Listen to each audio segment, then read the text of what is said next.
going to transition to Shanin Specter. I am super, super excited to have you on. So thank you for taking the time. Sure thing.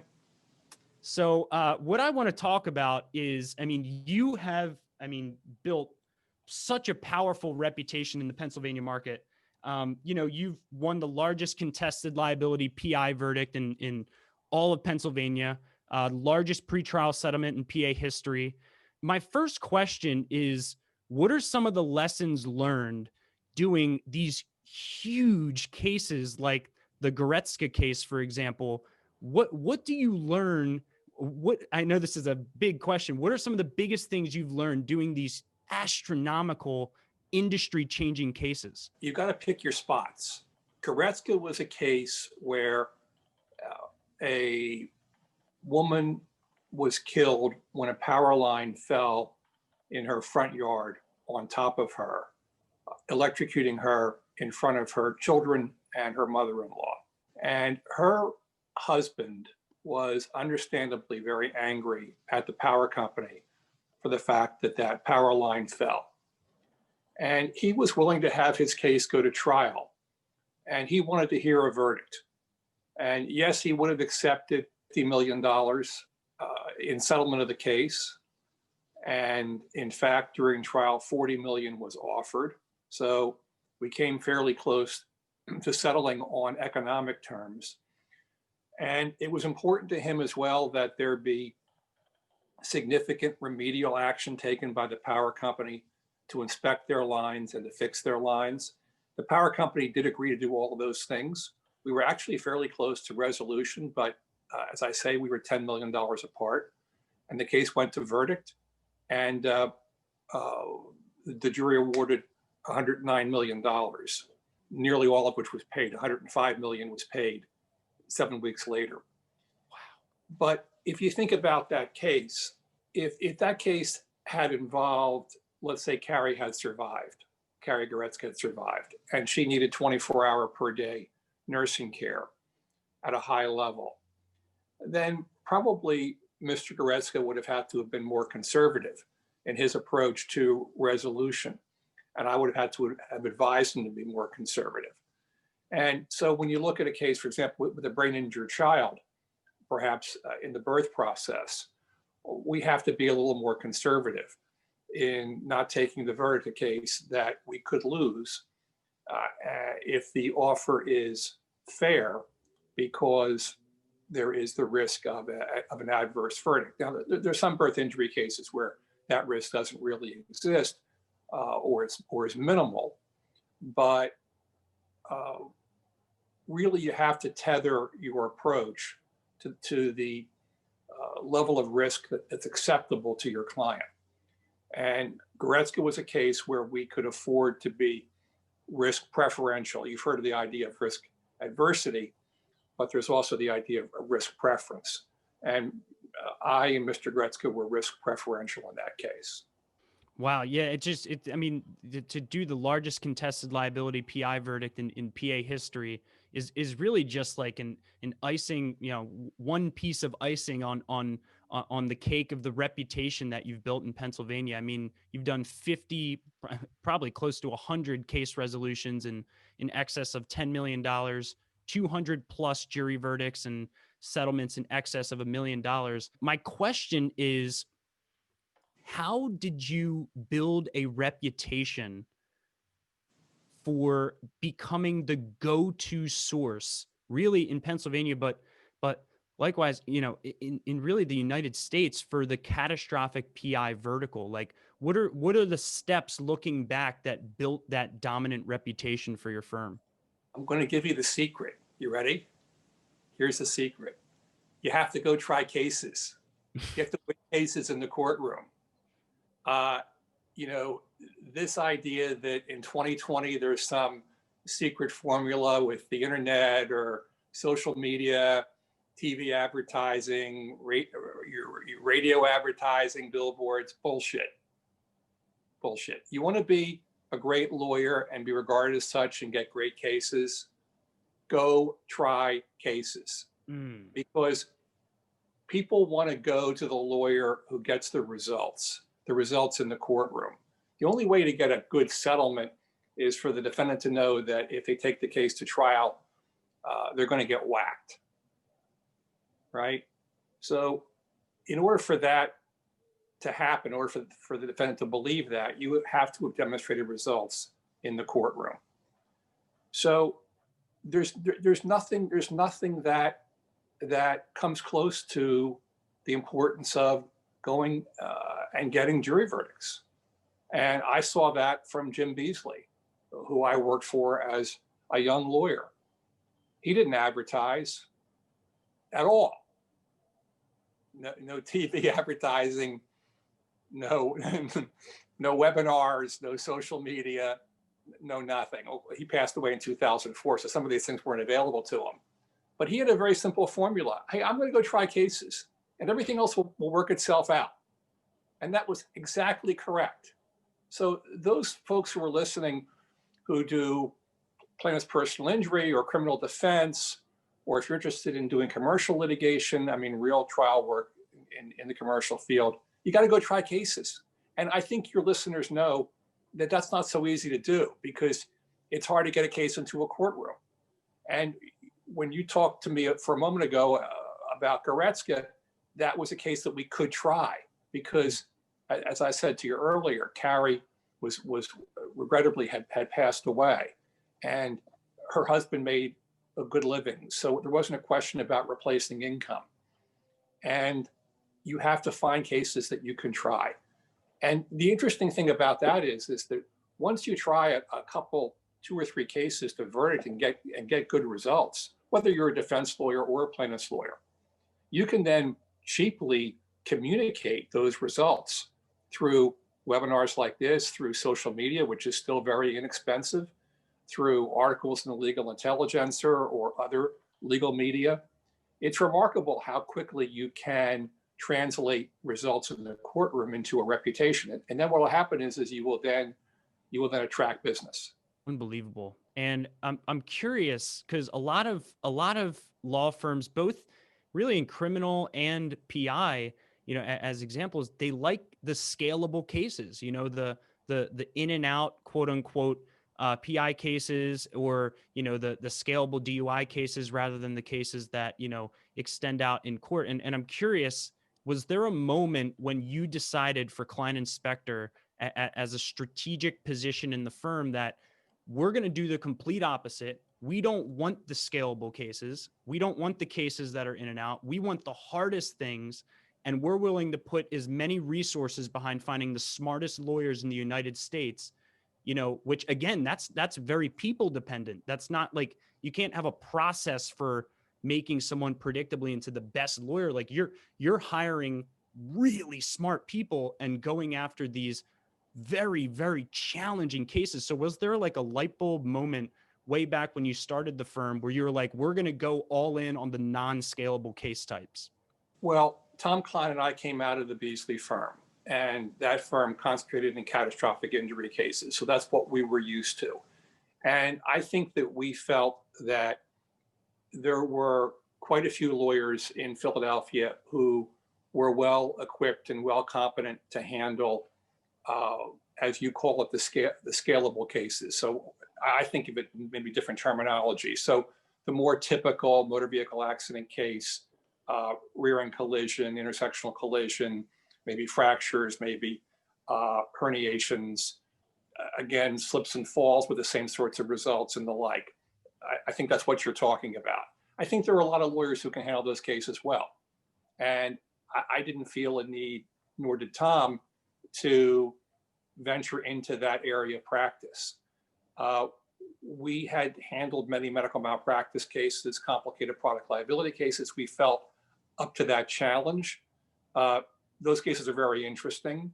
Those cases also provide the opportunity to achieve remediation, where you can convince the defendant to fix their product or fix their practices or change the hospital policies. Or in the case of the power company I talked about with you before, we got the power company to change their practices. We got the PUC in Pennsylvania to change its practices in power line investigations.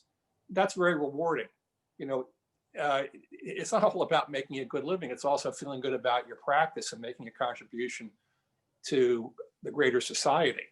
So we felt that there were a lot of good reasons to concentrate in the binary one-off catastrophic injury case in a medical malpractice or product liability or complicated motor vehicle context, because we could achieve many things with it. We could get a great result for a very badly injured client. We could achieve remediation. We could develop a reputation. We could attract more business. We could get into court and try cases. We could build a firm. So this decision you made makes sense to go into those cases from a positioning standpoint, because it was already inundated with, the people who are handling the smaller cases. Here is one of the top concerns we get. We've been doing these shows for 9 months now, and all of our audience feels the concern of, if I'm going to hire really smart lawyers to handle these really challenging cases, A, where do I find them? And B, how do I keep them? Are you talking about if you're running the firm? Yeah, if you're running a firm and you want to build a doctor lawyer team like you have, like, how the heck do you keep lawyers like that on your team? You have to pay people fairly, and you have to recognize their work. You have to pat people on the back, both literally and figuratively. You need to love people. It's not all about you as the head of the firm. It's also about everybody else in the firm, from the receptionist and the legal assistants and the paralegals to the folks who work in office services and the young associates. They need mentoring, and the more senior associates, they need opportunity to get into court and try cases. And the young partners need to be given professional respect and professional freedom. If somebody brings a case into the office, for example, I'll never tell a lawyer you can't take that case. Never say that to a lawyer. If they bring a case in, I'll tell them what I think. I'll tell them if I think they shouldn't take it, but the decision is theirs. If they bring the case in and they want to try it, I'm not going to take that case away from them. It's their case to try if they want to try it. If they work on a team with me, that can be challenging, but I hope that I give lawyers opportunities to question witnesses in a courtroom. I think I do that, and to be involved in every aspect of the case, not keep secrets from them, and to bring them along and educate them on the practice. So I think that that's a big part of it. I also think that if lawyers want to leave and start their own practice, I think that that's fine. I mean, that's what Tom Kline and I did. I think if you're running a firm, one thing you want to be careful about is that you have a legal relationship with people who work in your firm that will avoid having disputes if lawyers leave your practice. So we have an employment contract in our firm that everybody signs, and we've had that in place for a very, very long time, and it has prevented disputes from arising when lawyers have left the firm. So I think that that's a very useful thing as well. So it's not enough, though, for you to have 100+ employees at Kline Specter. I mean, you've built this huge team, and we have a lot of lawyers on this call right now who are great lawyers, and they're gonna probably not build a team of 100+ employees and build a market dominating law firm like you have.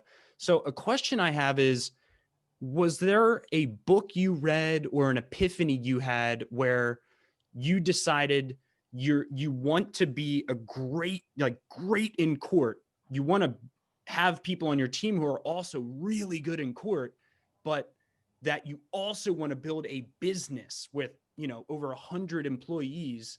Like, was there maybe a book or an epiphany that you had where you went into this knowing, I'm going to build a big law firm and do great work, rather than just be a sole proprietor lawyer that's, good at my craft? Just the opposite.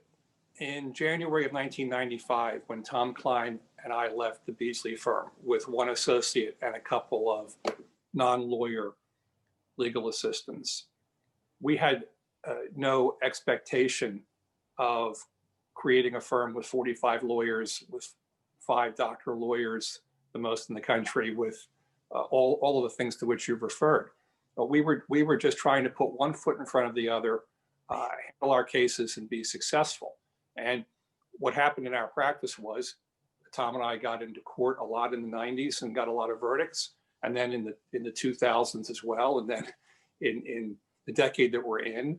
And so that attracted more work, and the phone rang. And then when business became such that you get work not just from the phone ringing, but also from emails coming in and the like, you have to hire more lawyers.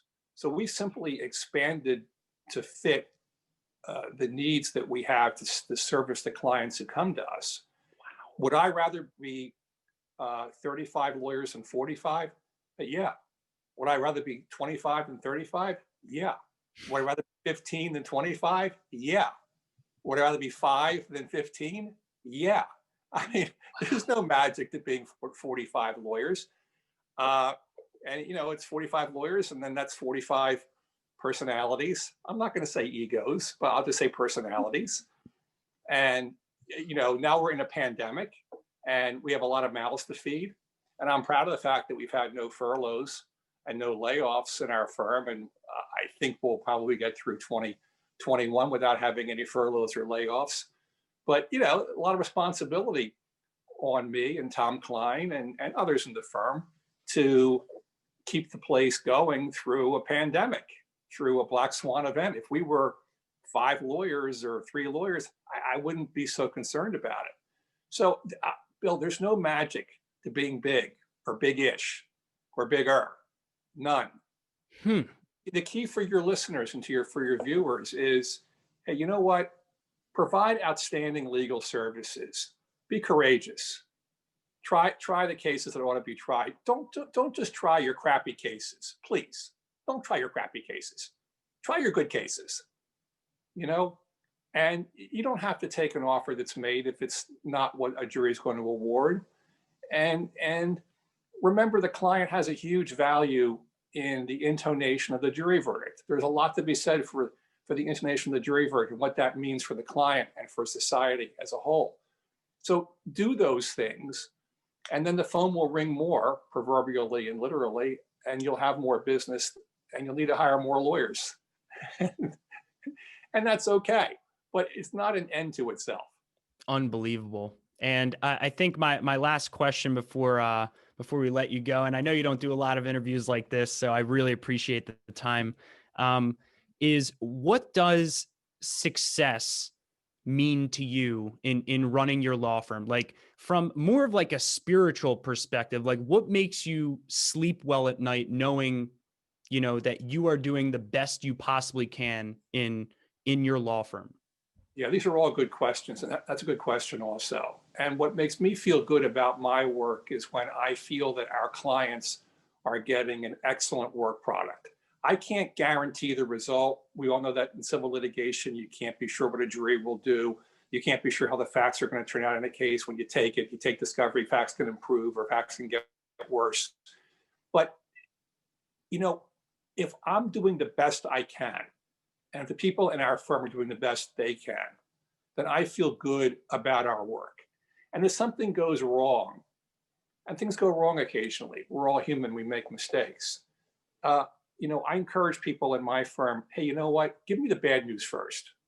Tell me the problems first. And let's go solve the problems the best we can. If we can't solve the problems, okay, we can't solve them, but let's be honest with our clients about those problems. And that makes me feel good because we are professionals. We can lose sight of that in the quote business of a law firm. But please don't think of yourself as a business person. Please don't do that. Please think of yourself as a professional. And when you do that, I think good things happen. I appreciate the time, Shanin. Thank you so much Thank for you, Bill. all of the wisdom here. Have a great rest of the day, and I appreciate the time.